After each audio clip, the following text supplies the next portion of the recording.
तेरी बेईमानी का है कैसा आलम, तेरी बेईमानी का है कैसा आलम।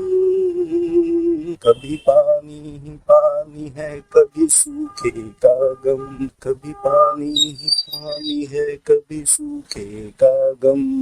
बेईमान मौसम की पीड़ा हम कॉमन मैन और वुमेन झेलते हैं। वुमेन इसलिए जोड़ रहा हूँ ताकि कल आप ही उठकर ये न कह दें खाली मैन की बात कर रहे हैं। हाँ, वही कॉमन मैन जो गुड़गांव की ट्रैफिक में उन गाड़ियों की लंबी कतारों के बीच उस बारिश की रात अपने घर पहुंचने का इंतजार कर रहा था। उसी कॉमन मैन की पीड़ा हूँ मैं, जो सोशल मीडिया पर कहीं संवेदना के आगोश में था, कहीं राजनीति के धार पर चढ़ा हुआ था। उस रात का सवाल था मैं, सवाल शासन से, प्रशासन से और कुछ सवाल अपने आप से जिसके जवाब नहीं थे। लेकिन हर रात को एक नई सुबह का इंतजार होता है। फिर दिल्ली ने वो देखा जिससे सोशल मीडिया ने बेईमानी कर लिया। शायद उस कॉमन मैन की आवाज सोशल मीडिया पर नहीं पहुंच पाई।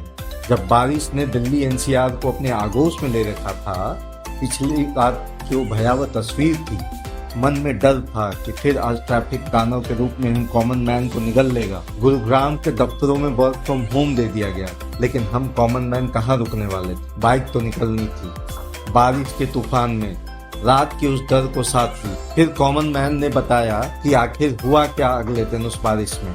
मैं आपको कल का एक एक्सपीरियंस शेयर करना चाहूँगा दिल्ली का 2 सितंबर का, क्योंकि मैं दिल्ली में 2006 से रह रहा हूँ और मैं दिल्ली के ट्रैफिक के नेचर को समझता हूँ, कब किस तरीके का ट्रैफिक होगा।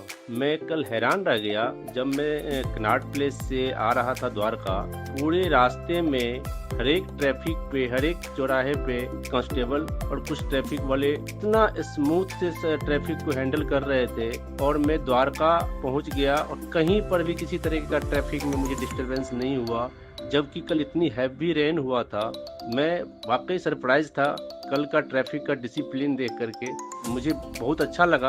अगर इस तरीके से दिल्ली ट्रैफिक पुलिस और पुलिस ट्रैफिक को कंट्रोल करे तो बहुत काम आसान हो। जैसे वो 7-8 घंटों का गुड़गांव जाम में फंसा होना एक भयावह कहानी सी अब लगती है, वैसे ही अगले दिन बारिश में हर ट्रैफिक लाइट पर पुलिस का होना, ट्रैफिक को स्मूथ मैनेज करना एक यादगार अच्छी कहानी सी लगती है, जो दिल्ली एनसीआर ने शायद पहले कभी नहीं देखा। लेकिन बेईमानी हो गई कॉमन मैन के साथ फिर से। पहले सत्ता के भ्रष्टाचार ने, फिर मौसम ने, फिर सोशल मीडिया ने, क्योंकि अगले दिन की कॉमन मैन की यह कहानी कहीं नहीं आई। शायद इससे राजनीतिक फायदा नहीं होना था। उन बहादुर पुलिस के जवानों के लिए एक शब्द नहीं आया, जो है तो सिस्टम में, लेकिन एक कॉमन मैन भी हैं जो बारिश के तूफान में हमारे लिए सड़क पर खड़ा हो अपना सब कुछ दे रहे थे, बिना यह सोचे कि उनका परिवार भी घर में उनका इंतजार कर रहा है। इस कॉमन मैन की तरफ से हमारे हजारों पुलिस बलों को प्रणाम, जो मौसम के बेईमानी में भी ईमानदार रहते हैं अपने ड्यूटी के प्रति। कॉमन मैन की यह कहानी जारी रहेगी आपके किसी नई कहानी के साथ। जुड़ते रहिए। प्रणाम और धन्यवाद।